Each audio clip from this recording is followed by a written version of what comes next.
Con nosotros Osvaldo Samayoa y Stuardo Ralón. La etiqueta de justicia es amplia porque ya hablamos del tema del antejuicio. Ayer el diputado Felipe Alejos recusó a 9 magistrados y le pidió excusarse a 2 más en el trámite de antejuicio que sí, se sigue por el caso traficantes de influencias. Pero ahora pasamos a algo que es el tema. Subrayémoslo, el tema de estos días, la elección y proceso de la comisión postuladora para elegir al nuevo fiscal general. Y hay, por supuesto, muchas preguntas al respecto. Marielos, usted hará la primera. Vamos con la primera y es una bastante básica. Esta semana se están haciendo las calificaciones. Licenciado Ralón, ¿cómo lo ve? Veo con mucha preocupación qué es lo que se está calificando y la manera en que se está calificando. Primero, me da la impresión que la famosa tabla de gradación, y pareciera al ver las notas que ha dado la comisión postuladora, ellos visualizan que el fiscal debe ser un abogado penalista y especializado en esa materia. Uno de los principales problemas que hay que resolver para el Ministerio Público como institución, y que lo ha señalado la misma fiscal, son problemas grandes de cobertura, temas que para ellos es necesario tener capacidad de gestión, tener capacidad de experiencia de gestión en la administración pública. Eso se ve como importante, tema de recursos. ¿Verdad? Pareciera que si lo que queremos es un ministerio público que abarque todo el territorio nacional, que tenga las herramientas, que tenga los insumos, que tenga los recursos, pues pareciera que en el perfil debería ser importante esa capacidad de gestión y administración. Eso no se está evaluando en ninguno de los rubros de la tabla. El otro aspecto que me llama la atención es que para el momento político que se está viviendo en Guatemala, se necesita un fiscal general que tenga carácter, capacidad de toma de decisiones, que sea un líder. Me llama la atención que todos los que fueron a hacer la prueba psicométrica por asistencia les dieron los 5 puntos. O sea, si uno iba, 5 puntos, y si no iba, 0 puntos. Pero se está evaluando esa capacidad de liderazgo, capacidad de toma de decisiones, carácter, lo que tiene que haber para que una institución tenga una independencia y cumpla con su función, a pesar de que tenga que investigar a los círculos más poderosos de este país. No veo que se esté evaluando. Usted no lo ve ni siquiera en la tabla, digamos que hubiera algo ahí. Pues lo veo en todo caso en la prueba psicométrica, en donde por asistencia a todos les dieron 5 puntos. Y el otro tema es que el Ministerio Público es el que representa al Estado en las acciones constitucionales. Tampoco se está evaluando. No se está evaluando. Y me sorprenden 3 nombres que quedaron fuera, que para mí deberían de haber quedado elegibles. Uno, la licenciada Claudia Escobar. El otro, creo que el licenciado Roberto Molina Barreto. Y el otro, el licenciado Edgar Lemos. Creo que han sido los que más resonaron, digamos, el día que quedaron fuera. Pero habría que preguntarse qué se evaluó. Y me llama la atención al ver lo que ha circulado en las redes sociales, que hay un rubro que pareciera ser el que inclina la balanza en si se llega a 60 o no, y es cuando se califica la experiencia profesional en el ejercicio del derecho. Los que han pasado han punteado cerca de los 35 puntos, y los que no han estado alrededor de 10 puntos. Como que ese rubro es el que subjetivamente se califica en que si creo que tiene experiencia en el ejercicio del derecho o no. Me preocupa que no vaya a ser ese el que arbitrariamente sea para dejar a unos afuera y otros adentro. Ayer me encontré con un colega que me decía, a mí realmente cuando me pongo a leer, no entiendo la tabla de gradación, pero entiendo que lo más importante es que sea independiente el próximo fiscal, porque al ser independiente podrá perseguir a quienes le toque perseguir, sea quien sea. ¿Eso cómo se está calificando según usted, licenciado Samayoa? Yo creo que no se está calificando de la forma... ¿Y está de alguna manera de acuerdo con mi colega? Sí, de hecho, lo que decía el licenciado Ralón es importantísimo. No queremos ahorita un experto en derecho penal, no queremos ahorita un experto en litigio. Necesitamos una persona con el carácter suficiente de poder enfrentar la dinámica política que tiene ahorita el país, en el sentido de si es un político al que tengo que perseguir, no tengo Yo le quiero hacer una pregunta a ambos. El papel de fiscal general, ¿qué tanto peso tiene, por ejemplo, que sea penalista? ¿Es eso lo que va a hacer realmente? No, realmente no. Realmente el fiscal no va a tomar un caso concreto y va a decir lo voy a litigar y lo voy a llevar a tribunales y yo me voy a encargar de este. El fiscal al final tiene tres eventos. Dirigir la política de investigación criminal, dirigir la política criminal del Ministerio Público y dirigir el modelo de gestión del Ministerio Público para hacer. Por supuesto que toma decisiones de trascendencia en casos importantes, específicos, en donde previamente es consultado para saber cuáles son las acciones que se van a tomar. Y ahí demuestra muchísimos aspectos que son medidos con las pruebas psicométricas.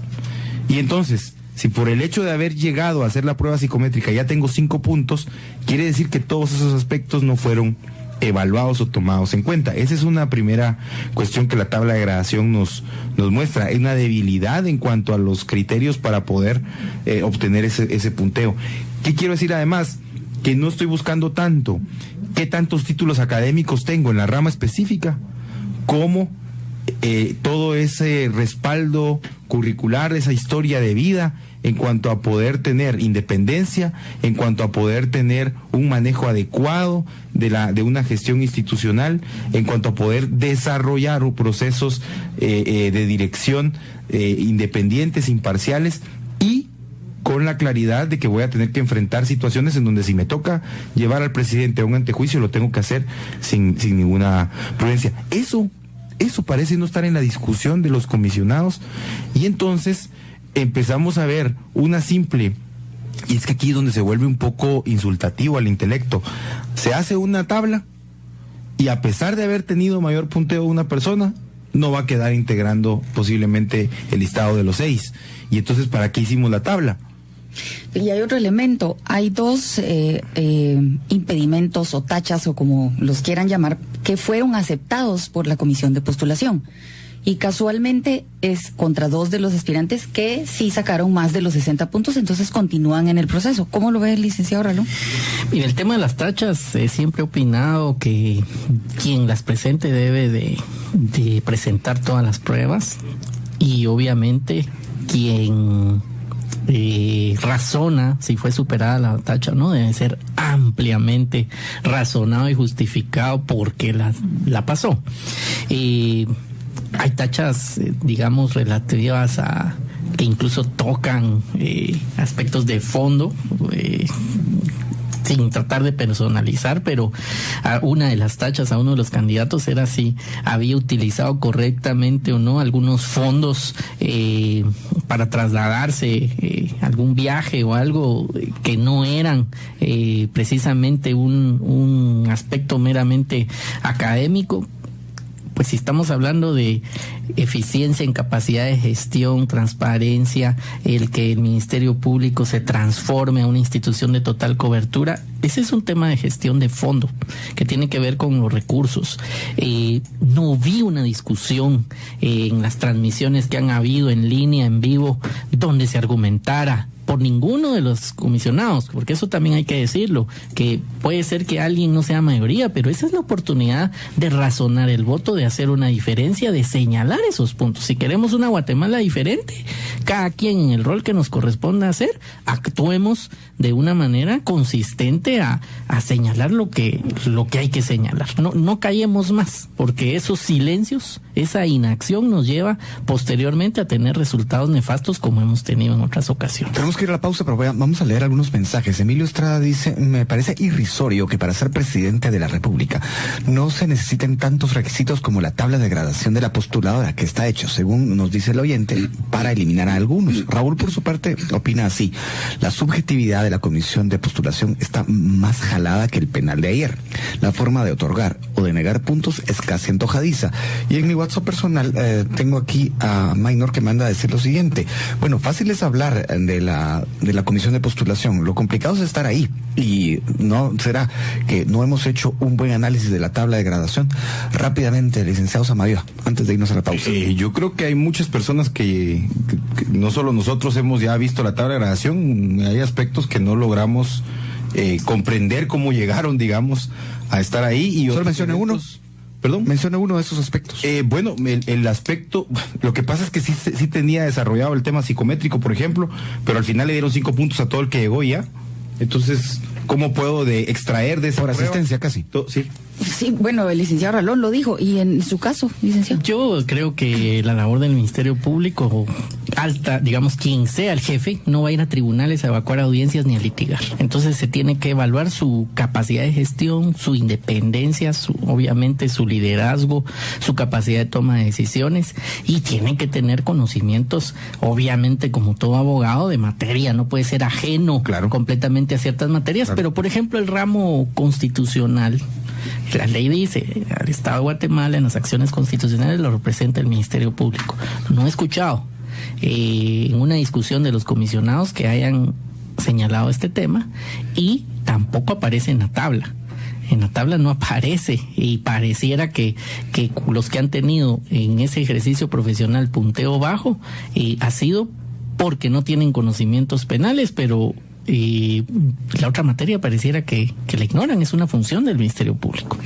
Y no poca, ¿verdad? De poca importancia. Vamos a recordarle a nuestros oyentes que estamos utilizando la etiqueta EU Justicia cuando falta 1 minuto para las 9 de la mañana. Hagamos un homenaje al trabajo en equipo. Totalmente. Y a la hora también, porque esa es de la que nos gusta, ¿o no?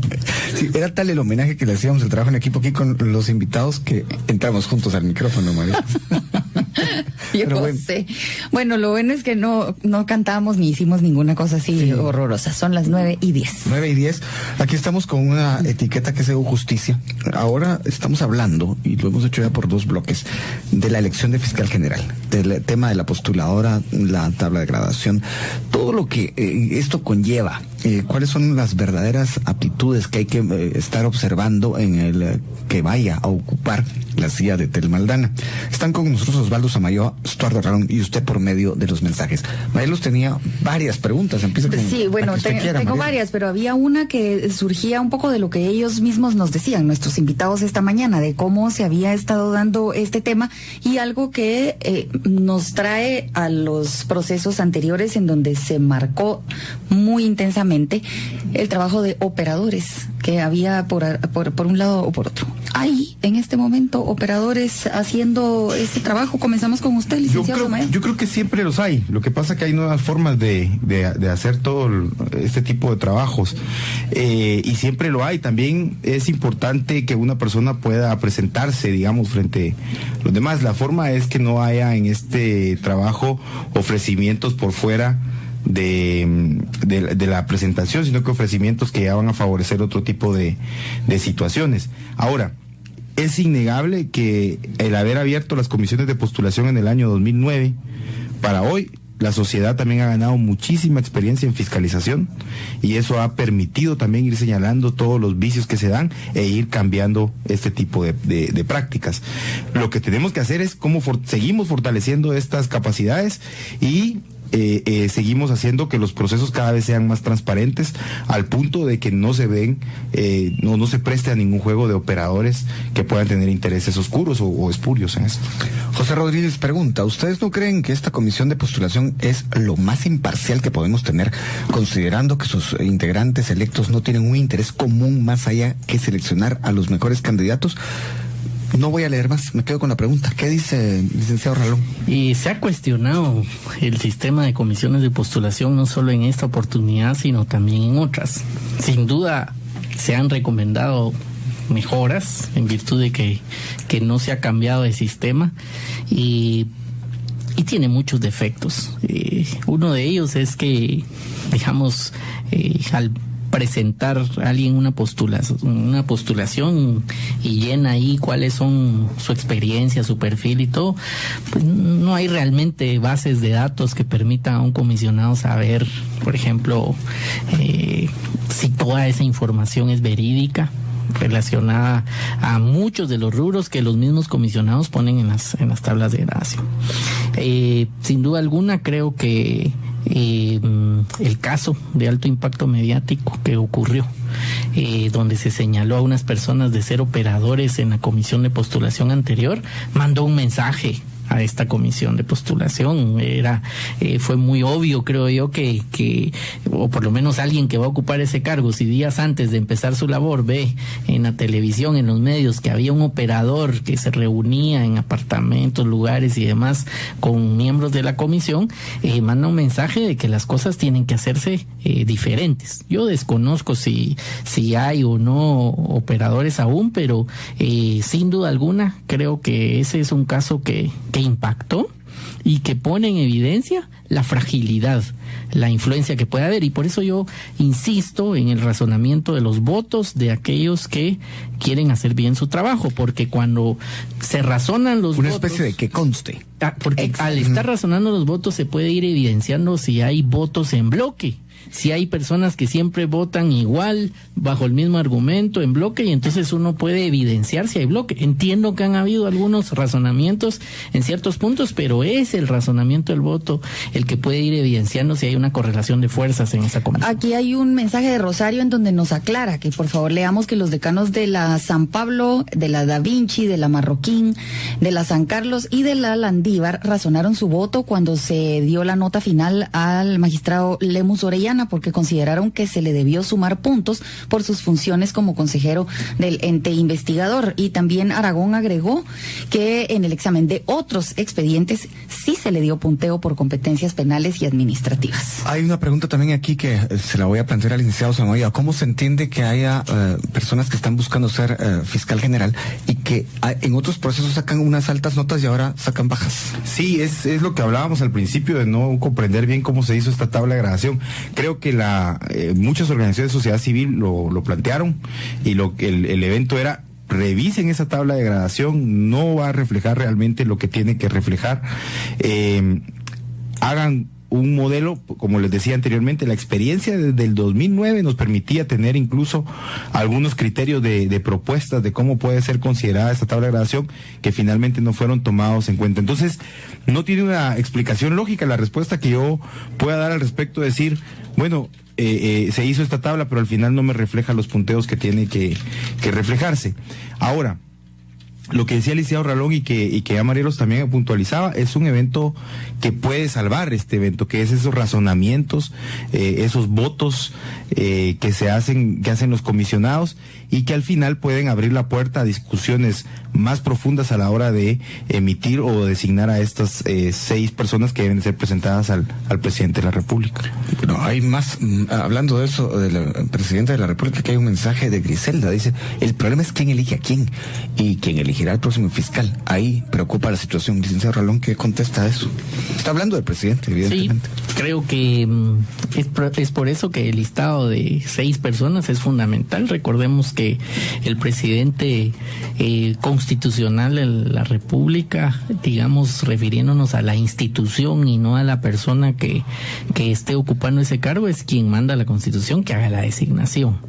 Es una norma que no se puede dejar de aplicar, y dentro de ese balance de poder, para que no sea una decisión totalmente subjetiva y arbitraria de quien sea el jefe de Estado y de gobierno, es que hay otro grupo de personas, en este caso este mecanismo de comisiones de postulación, que brinda un listado de 6 elegibles, que conoceremos el próximo lunes, según el cronograma de labores, y de esos 6 el presidente tendrá que decir. Es por eso que reparar en si hay deficiencias en la tabla de gradación, en cómo se están asignando los puntos, en si no hay un razonamiento amplio, en si se está calificando lo que se debe calificar, es fundamental, porque si en ese listado de los 6 no ponemos a los 6 mejores o a los 6 con mayor independencia o mayores capacidades, pues pudiera no darse la mejor designación. ¿Mejores en función de qué? Preguntarán muchos en este momento. Licenciado Samayoa, no sé si, bueno, Marielos tenía tantas preguntas.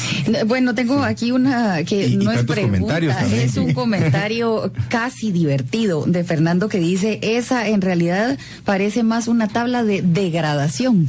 Entonces nos dice Fernando. Y Sabris dice: al final vemos que los procesos siguen viciados, y para muestra Eric Álvarez, que continúa en la contienda. Bueno, también hay quienes dicen, bueno, la verdad es que yo quisiera saber qué mecanismos hay para poder vigilar mejor. Licenciado Samayoa, ¿qué opina usted de estos mensajes? es complejo, ¿verdad? Poco a poco vamos como sociedad aprendiendo también de estas nuevas experiencias que se van dando. No hay que descartar los eventos judiciales en el evento de muchas veces tener que acudir por vía de algún amparo o por vía de alguna acción. Pero yo creo que lo mejor que puede darse es que las propias comisiones de postulación, quienes conforman las mismas, desde el principio tengan una total apertura a poder dialogar, a poder tomar criterios también de la sociedad sobre cómo deben de evaluarse, cuáles son las necesidades que se están en la coyuntura buscando resolver y cómo deben de atenderse ciertos temas para poder tener este tipo de alcances. Yo aquí, por ejemplo, para aclarar ahí, porque recibí muchos mensajes diciendo que tenía que ser penalista porque es evidentemente penal. Sí, es cierto, tiene que tener conocimientos penales, pero tiene que ser una persona independiente, tiene que manifestar un compromiso contra la corrupción y por lo tanto ser una persona que haya evidentemente en historia de vida haberse presentado transparente, que el plan de trabajo famoso que tampoco se evaluó de forma correcta garantice un apoyo irrestricto contra la Fiscalía contra la impunidad, que la va a fortalecer, que va a permitir que siga generando su trabajo, que por supuesto hay que admitir que el Ministerio Público hoy por hoy tiene muchísimas falencias en materia de otras fiscalías y que debe de ser fortalecido y que eso debe de reflejarse también en la experiencia de una persona que conoce del evento de política criminal y de investigación. Pero evidentemente todo esto la comisión de postulación lo tiene que recoger de la sociedad y esa es una de las mejores formas de poder luego fiscalizarla porque se le ha hecho saber todos estos requerimientos sociales que se tienen. Hay un mensaje acá de Historia de Guate que nos refresca la memoria con la lista de los 6 de hace 4 años. Tel Maldana con 71 puntos, María Consuelo Porras, que está en esta nuevamente todavía está en la nómina de los que quedan vivos. En la contienda. Sí, 62 puntos. Edgar Lemus Orellana, que ya no está en la contienda, en ese entonces 50 puntos. Ronnie López 47, Julio Rivera Clavería 46 y Eunice Mendizábal con 38. ¿Cuánto al final de cuentas tendría que pesar todo esto de los puntos, licenciado Ralón? Porque no es el que saca más puntos el que gana. Totalmente. Y yo lo que veo es que se ha convertido la tabla de gradación en un mecanismo en el cual se empieza a perfilar qué tipo de fiscal es el que va a salir de ese proceso. Y no necesariamente el perfil de la tabla de gradación es el más adecuado o es el mejor del perfil del puesto que es en sí el necesario en una fiscalía, en una jefatura del Ministerio Público. O sea, sin duda alguna no he visto en esas tablas de gradación, en este o en otros eventos, que se califiquen aspectos fundamentales para el tipo de persecución penal que hay que hacer en Guatemala y el tipo de gestión administrativa que hay que hacer en el Ministerio Público. Ha sido, digamos, una situación subjetiva, arbitraria, y voy a poner el ejemplo del licenciado Edgar Lemus, en virtud de que lo acaba de mencionar Marielos, de que para la comisión de postulación del evento anterior sí tenía el perfil, sí era elegible y sí llegó al listado. Era un poco la pregunta anterior. Y en esta ocasión no tiene el perfil, no es elegible y no estará en el listado. Entonces, ¿qué estamos calificando? ¿Realmente es una buena calificación y una buena composición de los elementos de la tabla de gradación? Sí, hay otro mensaje y dice: ¿qué va a pasar con los recursos que están pendientes? ¿Se va a repetir todo el proceso o era eso lo que querían? Licenciado Samayoa. Licenciado Samayoa, ¿usted qué contesta? Es complicado adelantar ahí.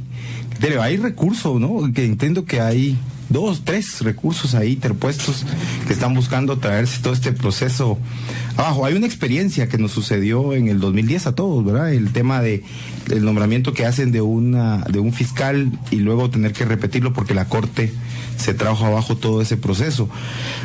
No me atrevo a adelantar el criterio qué es lo que van a hacer las Cortes en este caso, pero me parece trascendente que si hay criterios suficientes como para señalar los vicios que pueda tener el evento de la comisión de postulación, sea necesario, si eso lo demanda, reiterarlo para poder tener una certeza de que la persona que está ahí es la persona idónea. Pide la palabra el licenciado Ralón. Sí, yo considero que es grave estar viviendo un proceso de tal envergadura en total incertidumbre.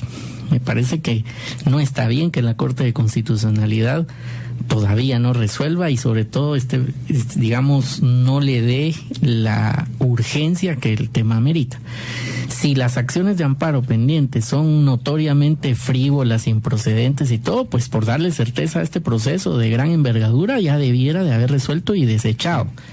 Si tienen materia, porque lo que buscan es que se realice de mejor manera un proceso porque hay ciertos vicios y ciertas situaciones, con mayor razón también hubiese resuelto para que no estemos avanzando en un proceso viciado. Ha sido, digamos, en diferentes, no es esta gestión de esta Corte de Constitucionalidad, sino en muchas que han habido en el transcurso del tiempo en que los temas de alto impacto se resuelven pues con una inmediatez especial porque pueden afectar la vida nacional de todos los guatemaltecos. Este es un tema de alto impacto. Y el hecho que no se esté tomando de esa manera y no se resuelva, lo que hace es digamos, ese silencio de la Corte, que sí admitió para su trámite y que están ahí los recursos esperando, es poner un velo de incertidumbre en todo este proceso. Momento de pausa, cuando son las 9:25, recordamos nuestra etiqueta. La etiqueta es Justicia. Bonita hora, Marielos, para que la diga. Las 9:33. Bonita hora. Está bonita. Justicia, nuestra etiqueta, estamos hablando acerca del proceso de la comisión de postulación para elegir al nuevo fiscal general. Y aquí están con nosotros Osvaldo Samayoa y Estuardo Ralón. Hay muchas dudas, muchos mensajes, y para poder aclarar más acerca de cómo se está llevando a cabo el proceso y lo que podría ocurrir en los próximos días, también hemos convocado por la vía telefónica a Carmen Aida Ibarra del Movimiento Pro Justicia. Licenciada Ibarra, ¿está con nosotros? ¿Licenciada Ibarra está con nosotros? ¿Hay algún problema con la comunicación? Lo vamos a restablecer en este preciso momento. Mientras tanto, Marielos, hay aquí para mí es otro mensaje. Opiniones. La ventaja con los comisionados es que son académicos y conocen la teoría. La desventaja es que muchos son exclusivamente académicos y no conocen más que la teoría. Carecen de sentido práctico de la realidad. Bueno, ya nos están confirmando a la licenciada Ibarra con nosotros. Licenciada, buenos días. Buenos días, ¿cómo están por allá? Pues aquí con algunas dudas. Cuéntenos un poco acerca de cómo va el proceso en cuanto a la puntuación que presenta muchas dudas para la población. Hay quienes dicen, bueno, ¿cómo es posible que tal nombre, por ejemplo, obtenga menos de 60 puntos y otro obtenga más? Y que si eso realmente ya lo saca totalmente de la contienda. ¿Qué puede decirnos? Adelante, licenciado.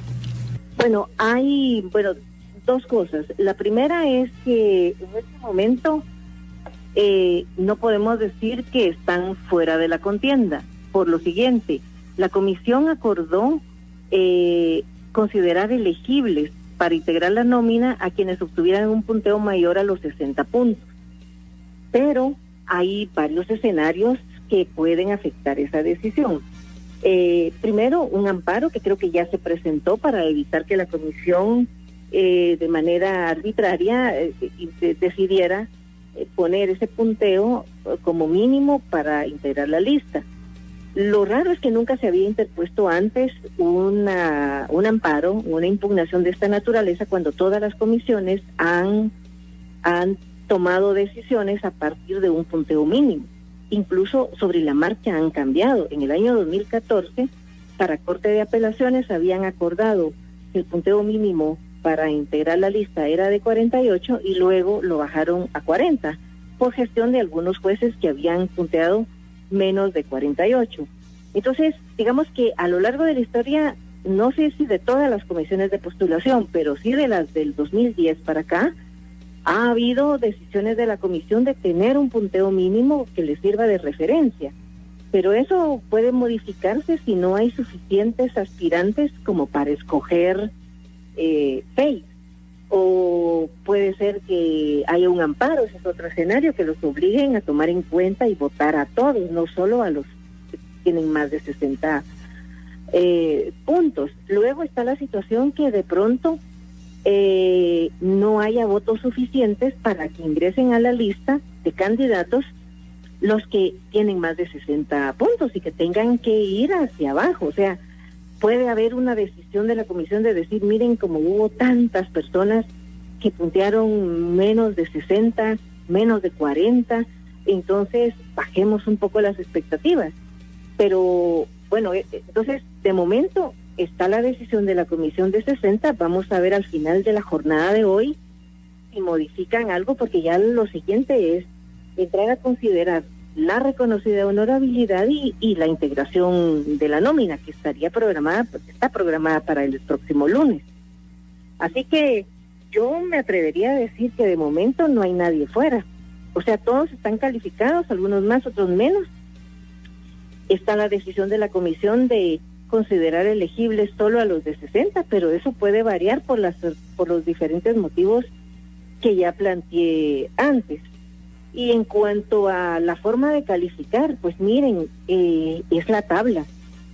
Es la tabla y es la trayectoria. O sea, hay varios factores por qué algunos tienen altos punteos y otros tienen bastante bajos, aunque tengan una trayectoria larga. No, en este momento no me quisiera yo referir a si la persona es decente o no es decente, sino como están preguntando, o sea, hay mucha controversia porque consideran a una persona honorable, pero mal calificada o presuntamente mal calificada, o una persona que está cuestionada moralmente, pero fue bien calificada.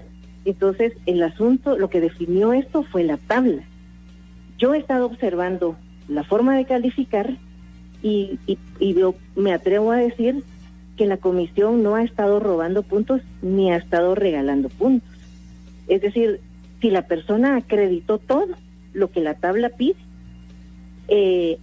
tiene una buena calificación. Por ejemplo, el juez Miguel Ángel Gálvez no pudo acreditar posgrados.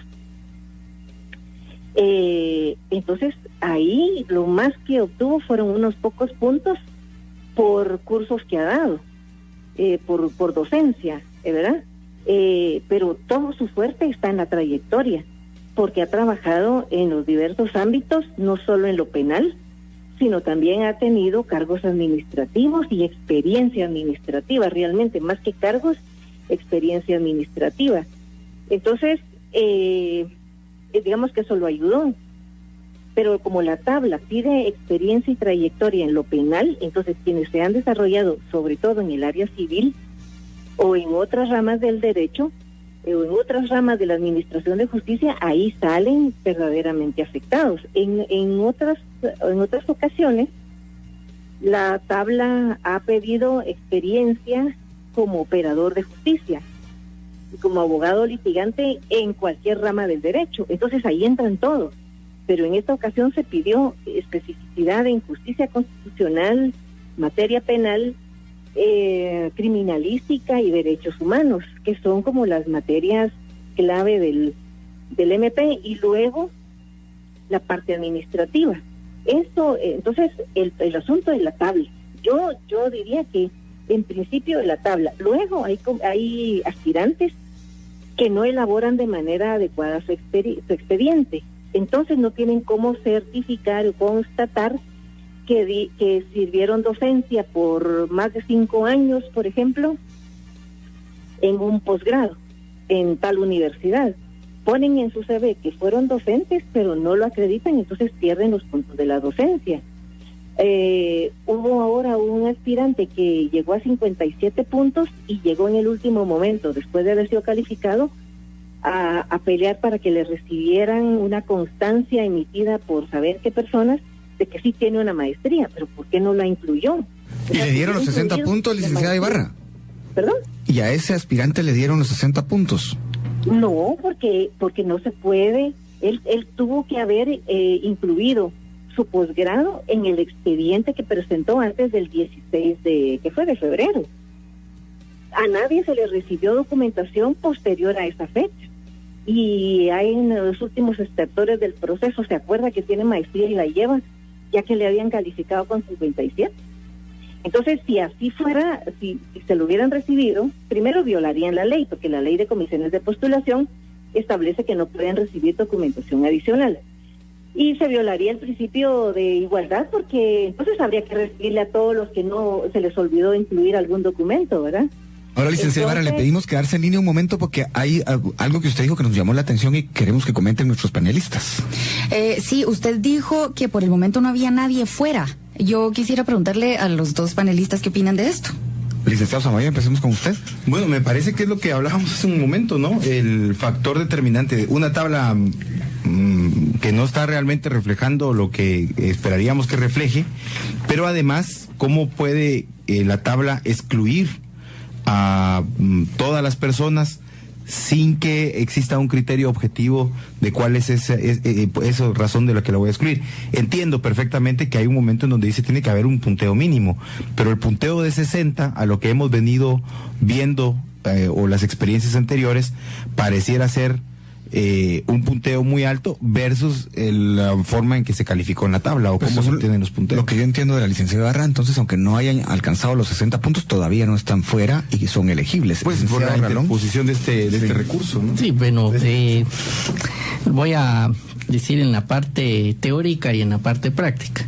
A mí se me hace, y lo digo a la audiencia, como un ejemplo quizá muy sencillo, pero es como aquellas combinaciones matemáticas de que si sucede A y B y C y D, entonces sí podrían ser elegibles los que no tienen arriba de 60. Volvemos al tema futbolístico, combinación de resultados sí, clasifica y si no, no. Pues obviamente, digamos, existe todavía un proceso abierto y no han sido expulsados del proceso, pero para lo que la comisión dijo, estableció que cuando analice ese listado de los 6, lo va a analizar de los elegibles, y los elegibles son los que están arriba de 60. Hay un amparo que pretende que no sea así. Ese amparo pues no está resuelto, no hay amparo provisional. Si hubiera amparo provisional, de repente ya se toma en cuenta los que no son elegibles, pero a cómo está el proceso en este momento donde no hay amparo provisional, los que siguen en la contienda como elegibles para analizarse el listado de los 6 son los que tienen arriba de 60. Yo no comparto que haya tomado esa determinación la comisión de postulación, pero es parte de la crítica que se está haciendo y ventilando hoy en el programa. Veremos qué pasa en el amparo, pero de lo contrario van a decidir sobre los que tienen arriba de 60. Bueno, y a la licenciada Carmen Aida Ibarra le quisiera preguntar, ¿usted cómo ha visto el tema de las maniobras para influir o para ejercer cierta presión en los comisionados, en los miembros de la comisión postuladora? Pues yo no tengo una constancia ningún comisionado me ha comunicado que está siendo presionado, ni yo he sido testigo de nada, así que no me puedo pronunciar al respecto. Obviamente hay mucha documentación publicada sobre los nexos de los comisionados con diferentes sectores del país, que si con algún partido político, que si con algún grupo empresarial o varios grupos empresariales, o en fin, pero yo lo que he visto hasta ahora ha sido, una comisión que le ha dado la palabra a todo el mundo que la ha pedido, ha escuchado ahí públicamente a todos, tomó sus decisiones, algunas muy buenas, otras no. Me parece que la tabla tiene defectos técnicos bien marcados, que no permiten concatenar el perfil con la tabla, con el instrumento de evaluación. He visto que agarraron ritmo después de los primeros CVs que analizaron y aplicaron la tabla. Ahora lo están haciendo de mejor manera, tal vez con los primeros hubo titubeos, pero no me consta que tengan presiones. Obviamente cuando uno analiza las votaciones de los comisionados, uno puede detectar ciertas cosas. Por ejemplo, cuando se analizaron las objeciones respecto del ex magistrado Eric Álvarez, hubo una defensa verbal de la decana de Occidente y un voto en contra, aunque silencioso, del decano de la UPANA. Y ayer el decano de la UPANA se abstuvo de votar en todo el espacio que hubo para calificar al juez Gálvez, y uno tiende a pensar, pero es especulación, que tal vez tiene alguna directriz institucional, porque el juez Gálvez metió presa a la mamá de una de las hijas de Eric Álvarez, ¿verdad? Entonces uno puede hacer ese tipo de relaciones, pero finalmente es, al final de cuentas, una especulación. Pero es claro que siendo Eric Álvarez un miembro prominente como catedrático de la Universidad Panamericana, concretamente de la Facultad de Ciencias Jurídicas, es lógico que su comunidad, por lo menos de docentes, lo esté avalando, y eso se refleja en el apoyo silencioso, porque no ha dicho palabra, del decano de la UPANA. Y uno no quisiera pensar que hay de parte de la UPANA este sesgo contra el juez Gálvez, porque él mantiene en prisión a quien tuvo un hijo o una hija, no recuerdo en este momento, con Eric Álvarez, que es la señora Emilia Ayuso, ¿verdad? Entonces, ese tipo de relaciones uno puede hacer, pero más allá de eso, que supongo yo que el decano no lo está haciendo presionado, sino lo está haciendo porque está convencido de que tiene que defender a Eric Álvarez. O sea, todo el mundo, o sea, dijeron, por ejemplo, la decana Suaznávar de la de Occidente dijo, pero si él ya pagó su multa, pero ¿y el bache moral? Además, él dice que la Contraloría no le requirió ninguna devolución, y están adjuntos en documentos ahí las notas de la Contraloría, donde le están cobrando casi 34,000 quetzales que debe reintegrar, porque es dinero que se gastó en Brasil con la asistente y que no debió haberlo gastado, porque era tiempo extra, pues. Licenciada Ibarra, ¿habrá posibilidad de que en la sesión en la que ellos discutan o se pronuncien en relación a la reconocida honorabilidad, esto pudiera volver a ponerse sobre la mesa? Pues ya lo pusieron sobre la mesa, porque en semanas previas conocieron las tachas y luego los argumentos de defensa, y solo se limitaron a leer. Se están pronunciando en la medida en que están viendo cada uno de los expedientes. Antes de aplicar la tabla, analizan qué se tachó, cuál fue el argumento de defensa, y ahí deciden si los convence el argumento de defensa, si los convence el argumento de la objeción. Y han desvanecido hasta ahora casi todas, excepto en los casos de Mayra Vélez y de el magistrado Rojas. Entonces ahí la pregunta es, en este momento creo que van unos 10 con 70 puntos, con más de 60 puntos, perdón. Y Mayra Vélez y Rafael Rojas están entre esos, tienen 70 ambos. Entonces la comisión dijo, no desvanecieron la tacha. Entonces ellos siguen siendo elegibles porque tienen más de 60 puntos. Esas son las decisiones que van a tener que tomar, pero imagino que en silencio la semana entrante, porque lo que se ha acostumbrado en la etapa de la honorabilidad es decir, no tengo información que me haga dudar de su honorabilidad. O lo conozco, o conozco a la persona y sé que es intachable y sé que es honorable y por lo tanto le reconozco honorabilidad. Aprenden una frase y es la que repiten en cada uno de los casos. Y cuando votan, aunque le hayan reconocido honorabilidad o aunque no tengan elementos que los haga dudar de la honorabilidad de la persona, igual no votan porque pues se sienten avergonzados de tener que votar por alguien que pueda tener conflicto de interés, alguien que esté diciendo que no tiene procesos en su contra, pero hay 2 jueces que dicen que sí. O que ahí están los documentos donde dice la Contraloría le pide que devuelva dinero porque hay una liquidación defectuosa o deficiente de sus viáticos, y la persona está diciendo que no, que nunca le cobraron, y ahí está la nota firmada por el auditor de la Contraloría. En fin, eso ya lo hacen en silencio.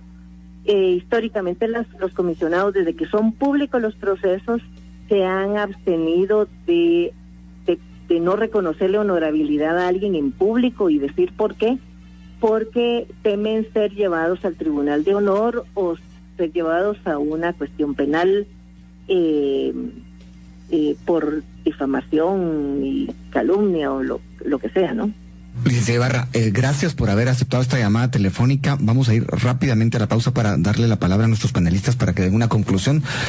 Son las 9:51. EU Justicia es nuestra etiqueta. Casi sin tiempo para las conclusiones, estamos aquí con nuestra etiqueta EU Justicia. Vamos a darle la palabra a nuestros invitados, que son Osvaldo Samayoa y Estuardo Ralón. El tema, al final de cuentas, resultó siendo las comisiones de postulación, la elección del fiscal general, así que, Mariel. Sí, bueno, poco tiempo, así que comencemos aquí a mi derecha con el licenciado Samayoa. Bueno, yo finalmente creo que este es el evento de mayor trascendencia que vamos a tener en esta fecha, incluso superando el evento de la consulta popular. Este es un evento muy trascendente. Somos una sociedad que estamos exigiendo hacer cambios fuertes en el modelo del Estado, en cuanto a tener mayor transparencia, en cuanto a disminuir los niveles de corrupción, y uno de esos eventos hoy por hoy es el tema de la persecución penal que se da y los casos que hay que investigar. Necesitamos una persona que nos garantice continuidad en esto. Tenemos poca esperanza en la persona que elige al fiscal finalmente, y por eso nos preocupa mucho lo que sucede en la comisión de postulación y que esta sea lo más transparente posible, porque ahí descansa un poco de esperanza en decir, bueno, va a ser una nómina de 6 candidatos. Me parece que hay muchos candidatos que no deben de integrarlo por diferentes circunstancias, pero creo que sí hay algunas personas de las que se puede echar mano para presentar una nómina de 6 decente, con personas honorables, y que pueden ser un buen o podrían ejercer una buena fiscalía. Ahora, alrededor de esto no solo es el tema de la fiscalía, surgen otros temas en los cuales como sociedad tenemos que estar alerta, denunciar, actuar si es necesario en algunos momentos, y es evitar una continuidad de un pacto de proimpunidad, un pacto de corrupción, una agenda regresiva en el Congreso, y diferentes eventos que nos puede llevar a una situación de retroceder en lo poco que ya hemos avanzado como sociedad. Sus conclusiones, licenciado Ralón, después de escuchar a la licenciada Carmen Gallego Ibarra y todo lo que reveló, nos dijo y nos contó. Bueno, yo creo que viene una decisión fundamental para el presidente del listado de los 6, de esa decisión en designar. Podemos ir en un camino de fortalecer la institucionalidad del Ministerio Público y que vaya ampliando sus capacidades y su cobertura a nivel nacional, y que se vuelva ese organismo técnico que busca la objetividad y la verdad en cada uno de los hechos, o podemos ir en un sentido completamente contrario. Y de esa decisión en designar, eso es lo que nos estamos jugando, y como representante de la unidad nacional, como lo manda la Constitución, pues uno esperaría que esa decisión sea basada en la búsqueda de esos intereses y digamos, alejado de una situación eminentemente personal. Bueno, aquí hay un mensaje de Paulina Ariz, mandado hace exactamente 7 minutos. Dice, la pregunta del millón es, 3 puntos suspensivos. ¿Cómo lograremos que el presidente en realidad seleccione a un fiscal general intachable? Nuestro presidente tiene conflicto de interés y le conviene que la lucha contra la impunidad y la corrupción no siga. Esto opina Paulina Ariz. Eso nos da margen a una última pregunta. Yo la última pregunta basada en eso sería, ¿qué se juega el presidente de la República con la elección del fiscal general? Licenciado Samayoa. Primero se juega su credibilidad en cuanto a decir que él está apoyando el tema contra la impunidad, que lo ha dicho. Pero ahí es donde se va a evidenciar. Y lo segundo es que yo creo que hasta cierto punto se juega su estabilidad también en el puesto. Creo que hay una sociedad bastante cansada ya de mucha inoperancia y mucha incapacidad política por parte del gobierno actual, y tener algún tipo de designación no adecuada que pueda reflejar que nos vamos a retroceder, o incluso que va a entorpecer el trabajo o el avance que CICIG haya promovido, la gente no lo va a soportar. Ya hoy hay manifestaciones que empiezan a plantear el tema, y yo creo que podría jugarse, incluso podría llegar a jugarse el puesto como presidente. Licenciado Ralón, ¿usted qué opina que se está jugando el presidente? Creo que la mejor manera es que venga un listado de 6 personas con un excelente perfil para ser fiscal general. De ahí la gran preocupación de cómo va el proceso y cómo terminará el día lunes con ese listado. Y vuelvo a insistir, el Ministerio Público tiene, digamos, grandes retos como institución que se deben de poder hacer una realidad en nuestro país.